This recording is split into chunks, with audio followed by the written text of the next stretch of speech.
I think I just got scammed. And the crazy part is, I thought I was being careful. I asked questions, I checked things, I even told this person that I was worried this could be a scam. And somehow, I still sent him money. This video is a little longer than what I usually make, but please stay with me until the end. I want to tell you the whole story because looking back now, the little details were actually the biggest warning signs.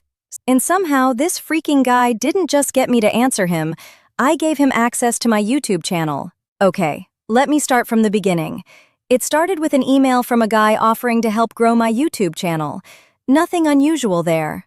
Like I said, I get these emails all the time, but something about this one made me answer. He started talking about SEO, keywords, basically everything a small YouTuber wants to hear. And then he told me something that made him sound a little more legitimate. He said he had discussed my channel with his team. His team. Apparently, there was now a whole team discussing Little Orca and her YouTube channel. And according to him, they had looked at my channel and thought my videos were good and had strong potential for growth. And I'm sitting there thinking, really? Maybe they actually watched my videos. Maybe they noticed something I'm doing wrong. Maybe this guy actually knows what he's talking about. Okay, I'm listening. And then came the price, 500 Canadian dollars.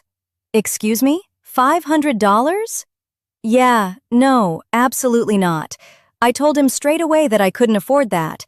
Honestly, I was ready to end the conversation right there. Thank you very much, goodbye, have a beautiful life. But he didn't disappear. He kept talking to me. He told me he was passionate about his work. He said he was willing to work with my budget. And little by little, that $500 started coming down, and down. And somehow, we went from 500 Canadian dollars to 75. 75! Now, I know what you're thinking, because believe me, I'm thinking exactly the same thing now. 500 to 75? You know what I thought? Aw, he's trying to help me. Yeah, I know. And then there were the hearts. Oh yes, we need to talk about the hearts. This man started sending me big, pink, sparkly hearts in our business emails. The first time it happened, I just stared at my phone. Okay? Sir? We're discussing YouTube SEO. Why are you sending me hearts? It felt weird. And then, he did it again. Another heart. And then came the email that really made me lower my guard. This one got me. He wrote, "Work first, money later." Okay, now you've got my attention. Because if I'm suspicious of you, that's exactly what I want to hear. You want me to trust you? Fine. Show me what you can do first. He told me he would work on 5 of my videos. That sounds pretty safe, doesn't it? Yeah, that's what I thought too. Before agreeing to anything, I questioned this man about everything. What exactly are you going to do? What does organic promotion? Can you show me channels you've helped before? Question after question after question. And every single time, he had an answer. I even asked him, what can you do for me that I can't get from ChatGPT for free? And again, he had an answer. He told me ChatGPT could give me advice, but it couldn't actually go into my channel and do the work for me. Okay, fair point. He told me he only needed limited editor access. He explained that I could remove him whenever I wanted. He explained what he meant by organic promotion. He talked about his experience. And he told me he would work on helping my channel move toward monetization within 15 days.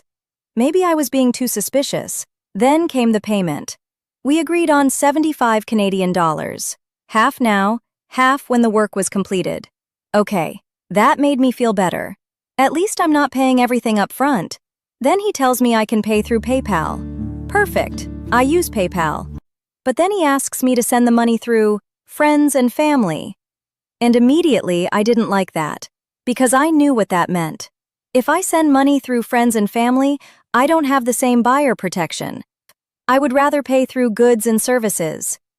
He explained that if I used goods and services, PayPal would take fees from the money he received. And then he said something that sounded completely reasonable to me at the time. Why would I take a small partial payment from you and then disappear? Good question. Why would you? And this is the part that makes me want to kick myself.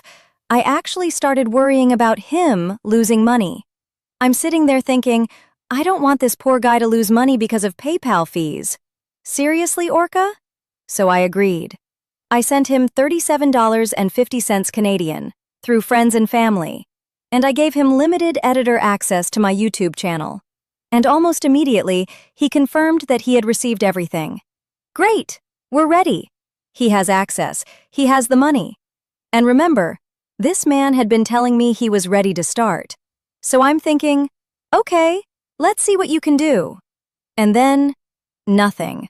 I waited. I checked my channel. Nothing. I wasn't expecting some YouTube miracle, but this is my channel. I know my numbers. I know how many views my videos have.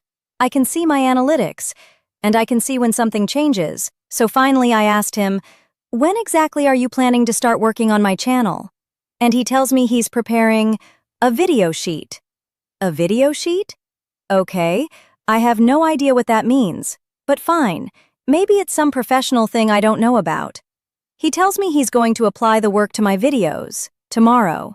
Okay, I'll wait. And tomorrow comes. I check. Nothing. Still nothing. And now, that little feeling in my stomach is back.